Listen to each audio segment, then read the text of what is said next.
Hi everyone, so today we're taking a look at Planetary Annihilation, a real-time strategy game released by Uber Entertainment, and it offers phenomenal scale. I talk about this quite a lot. In games, we kind of have a couple of different ways we can go about things. We can either produce the same old game we've done over and over again, or we can try and expand the scale. Real-time strategy games have always been a tricky affair to get right, not just the unit balance, but also the technical architecture of your engine to make sure things don't, well, collapse under its own weight. Now, Planetary Annihilation offers both a single-player Galactic Campaign, as well as multiplayer and AI Skirmish as well.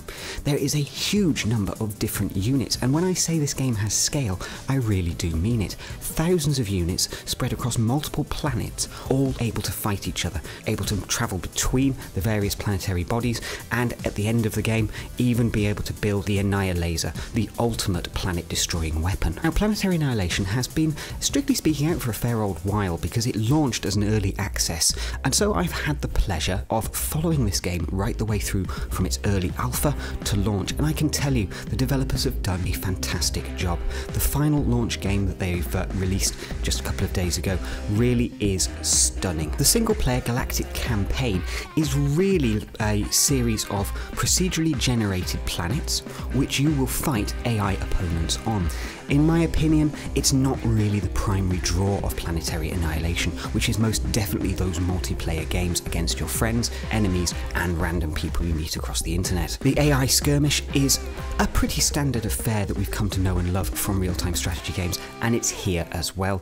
Again, AI, it's not really the primary draw for Planetary Annihilation in my opinion, but it is a handy way to train yourself up on how the game operates, what types of units work best in which situations, and generally to get a feel for what Planetary Annihilation offers. Multiplayer is most definitely where this game shines. The ability to have 10 players in a single match spread across multiple planets, all fighting it out for domination, is just wonderful. It's very well executed, and when you incorporate things like the Annihilator or smashing moons into planets to destroy your opponent, you're looking at a game which offers an incredible variety of different ways to win, and done with a real artistic style to it.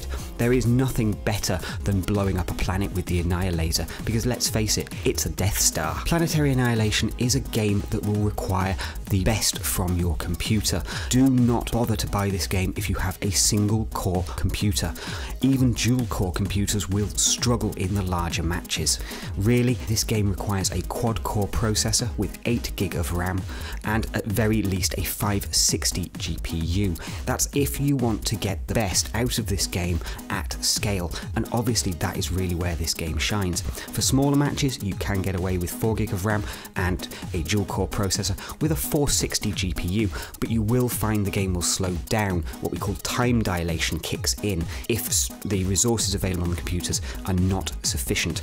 Obviously the person with the lowest spec computer in a multiplayer match tends to dictate how fast that game is going to be able to run in real time. One of the only areas that I think Planetary Annihilation needs to improve on, and this has been an issue really right the way through alpha, is the matchmaking lobby system is not particularly fluid.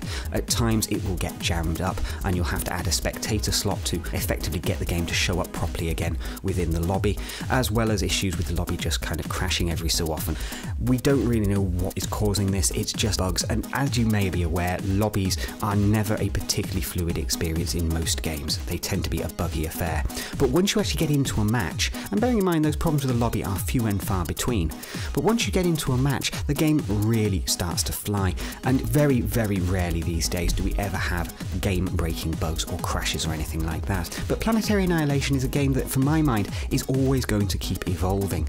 As part of an early access thing, and the way we've seen this game develop over the last couple of years, it leads me to believe that the developers are not going to abandon this game just because they've launched it, that there are going to be more things coming, as well as more tweaks and bug fixes now there's even more players playing this game.